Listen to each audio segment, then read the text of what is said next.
नमस्कार दोस्तों, इस वक्त की बड़ी खबर, बड़ी जानकारी आपको दे दूं कि यमन के शहर सना से जैसे ही हाजियों से भरा हुआ जहाज हज के लिए उड़ता है, ठीक उसके कुछ ही घंटों बाद इजराइल की तरफ से यमन के एयरपोर्ट पर ताबड़तोड़ बम बरसाए जाते हैं। जी हाँ, बिल्कुल सही सुन रहे हैं आप। यमन कि एयरपोर्ट पर अब इजराइल के जरिए हमला कर दिया गया है। बीते कई दिनों से यमन लगातार इजराइल के कई शहरों पर अटैक कर रहा था, मिसाइल से अटैक किया जा रहा था, बैलिस्टिक मिसाइल का यूज किया जा रहा था, यहां तक कि आयरन डोम को भी नष्ट कर दिया गया। लेकिन अब खबर आ रही है कि इजराइल भी हमला करता हुआ नजर आ रहा है। इजराइल ने भी यमन से बदला लेने के लिए यमन के एयरपोर्ट पर ताबड़तोड़ बम बरसा दिए हैं, जिसकी जानकारी अल जजीरा के हवाले से भी निकलकर सामने आ रही है। अल जजीरा खबर ने भी इसकी पुष्टि की है दोस्तों कि कैसे इजराइल के जरिए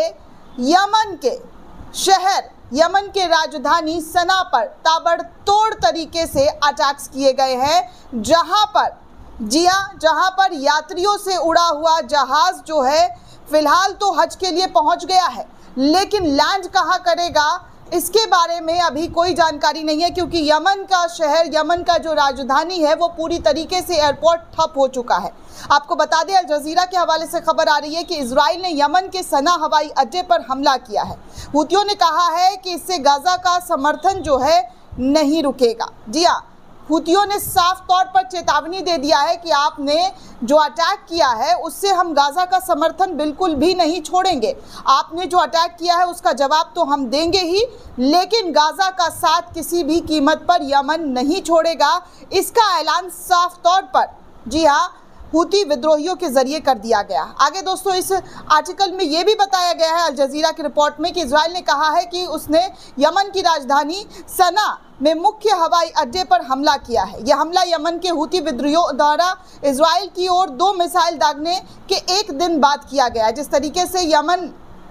इजराइल पर बार बार लगातार जो है अटैक कर रहा था, उसके बदले में यमन के जो हवाई अड्डा है, जो एयरपोर्ट है, इस वजह से नेतन्याहू और उसकी सेना ने ऐसा कदम उठाया है। नेतन्याहू ने खुद इसकी जानकारी दी है, प्रेस कॉन्फ्रेंस करके बताया कि लगातार यमन के जरिए जो हरकत की जा रही है उसका जवाबी कार्रवाई हम कर रहे हैं। आगे दोस्तों बता दें कि हुती से जुड़े हुए समाचार आउटलेट ने बताया है कि अल मसीरा टीवी ने, जी हाँ, हुती से जुड़ा हुआ जो समाचार पत्र है अल मसीरा टीवी, उसने बताया है कि ये जो हमला है बुधवार को यानी कि कल किया गया है। इस रनवे पर जो हवाई अड्डा है सना, उस पर 4 हमले जो हैं इजराइल के जरिए किया गया है, जिसका अब यमन के जरिए भी, जी हाँ, यमन के जरिए भी साफ तौर पर कहा जा रहा है कि उसके जरिए भी ये अटैक जो है वो किया जाएगा और किसी भी कीमत पर गाजा का साथ तो यमन नहीं छोड़ेगा। आपको बता दें दोस्तों कि सना अंतर्राष्ट्रीय हवाई अड्डे के महानिदेशक खालिद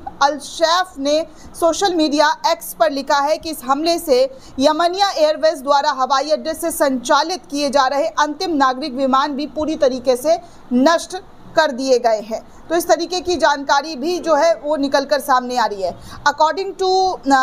दोस्तों एविएशन डेटा चेक्ड बाय अल जजीरा ने बहुत सारे डेटा जो है वो चेक किए हैं। उसमें अल जजीरा को कुछ अहम जानकारी जो है दोस्तों निकलकर सामने आया है। अल जजीरा ने जांच पड़ताल करते हुए बताया है कि आंकड़ों के अनुसार यमनियों का विमान मुस्लिम हज यात्रियों को सऊदी अरबिया ले जा रहा था, तब ये अटैक जो है इजराइल के जरिए किया गया है। वहीं दोस्तों क्लैश रिपोर्ट के हवाले से भी तस्वीरें आ रही है। आप तस्वीरों को देख सकते हैं दोस्तों कि क्या जो है जो हाजियों से उड़ा हुआ जो विमान है वो साफ तौर पर नज़र आ रहा है, लेकिन क्लैश रिपोर्ट ने एक प्लेन की वीडियो शेयर करते हुए जानकारी दी है कि इजराइल ने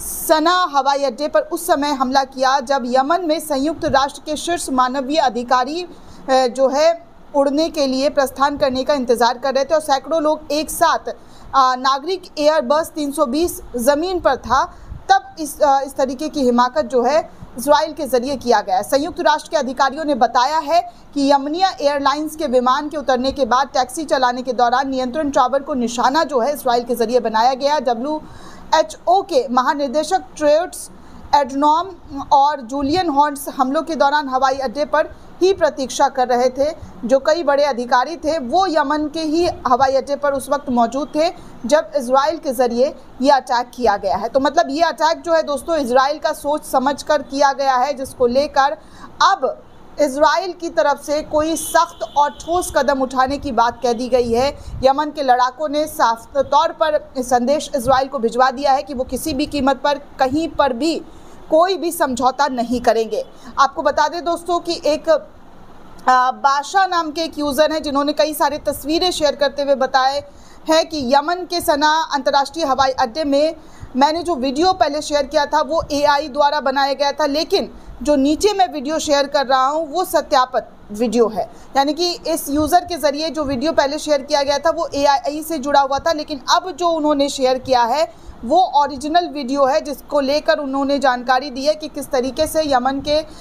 हवाई अड्डों पर जो अटैक हुआ है उससे यमन को काफ़ी ज़्यादा नुकसान उठाना पड़ रहा है। तो आप साफ तौर पर देख सकते हैं कि यमन का हाल इजराइल के ज़रिए जो किया गया है उसको लेकर यमन में इस वक्त अफरा तफरी का माहौल जो है वो मचा हुआ है। यमन ने साफ तौर पर कह दिया है कि इस जंग का आगाज़ हो चुका है। अब जो है ये जंग सीधे तौर पर यमन और इजराइल के बीच का है। तो दोस्तों आपको बता दें कि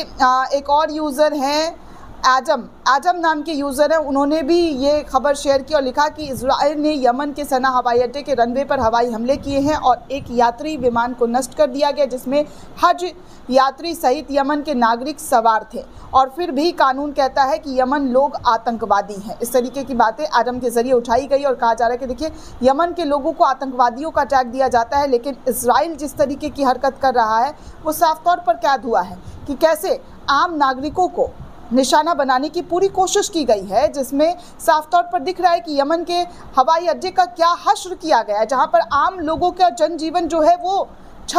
विक्षत हो गया है। आगे दोस्तों एरियल ओशियन नाम के एक यूज़र है, उन्होंने भी कुछ वीडियो साझा की और बताया कि इजरायली हमले में सना अंतर्राष्ट्रीय हवाई अड्डे के रनवे को निशाना बनाया। यमनी एयरलाइंस का आखिरी बचा हुआ विमान जो था, जो 4 जहाज़ थे उसमें से एक जहाज़ बचा हुआ था, उसको भी इजराइल के ज़रिए नष्ट कर दिया गया है। तो इस वक्त जो खबर जो जानकारी निकल कर सामने आ रही है दोस्तों वो आपके सामने है कि कैसे हाजियों के जहाज़ उड़ते ही इजराइल ने नापाक हरकत की, जिसके बाद अब मुस्लिम देशों से, जी हाँ मुस्लिम देशों से ये अपील की जा रही है कि जो हरकत बार बार इजराइल के ज़रिए किया जा रहा है, पहले फ़िलिस्तीन के नागरिकों को निशाना बनाया जा रहा था, अब यमन के आम नागरिकों को निशाना बनाया जा रहा है। तो ऐसे में इस्लामिक कंट्री क्या इन लोगों पर एक्शन लेंगे या नहीं लेंगे? दोस्तों इस पूरे रिपोर्ट को लेकर आप क्या सोचते हैं, आपकी क्या प्रतिक्रिया है, हमें कमेंट करके ज़रूर बताइएगा। साथ ही साथ चैनल को ज़्यादा से ज़्यादा लाइक शेयर और सब्सक्राइब करना बिल्कुल भी ना भूलें। धन्यवाद दोस्तों।